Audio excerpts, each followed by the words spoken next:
Hello everyone, welcome back to Chemistry 24x7 series. From this series, we have been exploring the solution for the previous year competitive exam questions such as CSIR, GATE and etc. If you are new to this channel, don't forget to subscribe. Let's dive into the today problem. So here you see this problem based on LDA and this is the question from CSIR 2017. According to this question, this substrate initially react with LDA and followed by tertiary butyl dimethyl silyl chloride, which then react with methyl acrylate under heating reaction condition, then followed by water workup, which produce some product.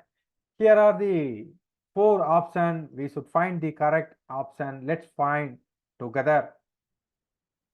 So here you see the first reaction condition is LDA. So LDA we already discussed in our channel lot.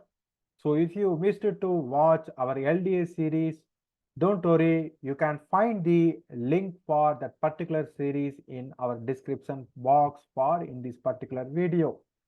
So here LDA is one of the strong non-nucleophilic sterically hindered base which readily takes the proton from less hindered site.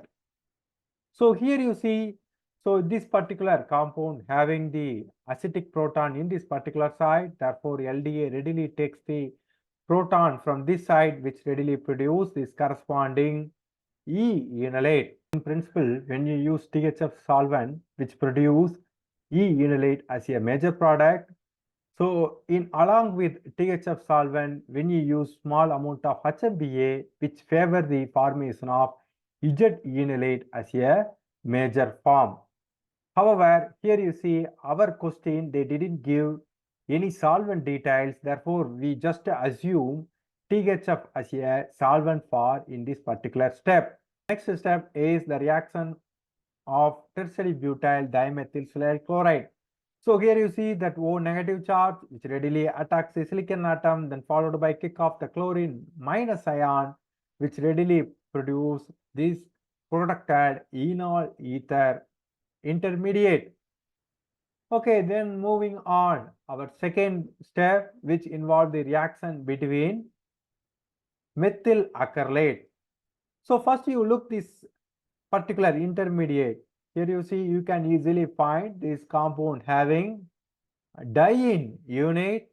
So here you see this substrate can act as a dienophile. That means that this reaction definitely a Diels-Alder reaction. Let's see how this reaction takes place in next slide in more detail. Before moving that, we should keep in our mind some important points regarding Diels-Alder reaction. So here you see, first we should see either this reaction is normal electron demand Diels-Alder reaction or inverse electron demand Diels-Alder reaction. Okay, what's that mean? Normal electron demand Diels-Alder reaction and inverse electron demand Diels-Alder reaction. So here you see, so this particular diene is electron rich, since here you see it contains oxygen part along with this all this part. So especially this oxygen part can donate the electron. Therefore, this particular diene is electron rich diene. So now you come to the dienophile. Here you see the dienophile contains some electron withdrawing ester group. Therefore, this particular Diels-Alder reaction is normal electron demand Diels-Alder reaction. When you put the electron withdrawing group in diene unit which react with some electron rich dienophile, those type of reaction is called inverse electron demand Diels-Alder reaction. So in our case is normal electron demand Diels-Alder reaction. This is the first important point. The next important point regarding regiochemistry. Now you look this dienophile. This dienophile can react with two ways with this particular diene unit, which leads to produce either ortho product or para product.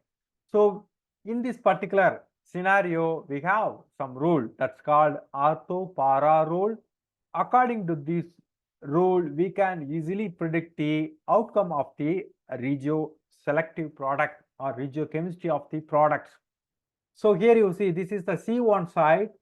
If C1 side having some electron rich substance, that particular Diels-Alder reaction always produce ortho regiochemistry product.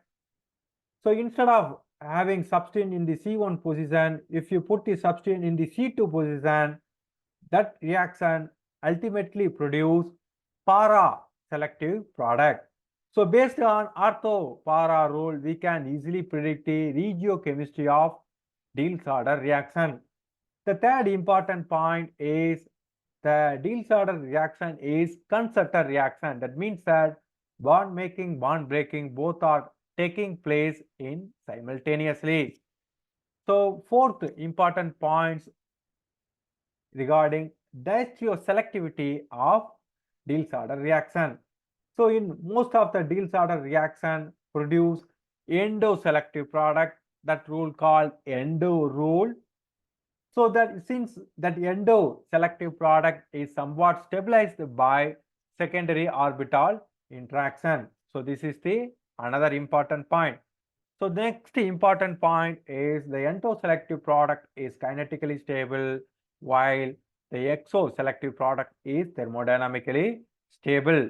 In particularly in some cases due to the structural requirements, exoselective product may observed in major form, especially in intramolecular Diels-Alder reaction due to the conformational restriction that may produce exoselective product as a major product in some cases. So let's come to the our reaction. So here you see this diene react with this dienophile. We already discussed with orthopara rule. Based on that, this particular reaction produce the ortho product through concerted Diels-Alder reaction.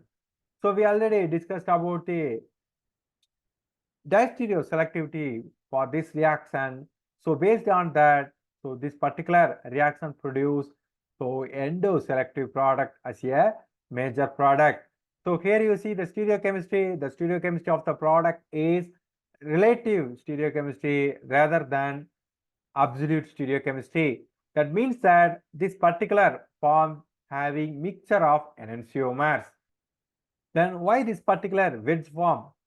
So here you just compare with your 4 option. Based on that, you just choose the corresponding relative stereochemistry of this particular product.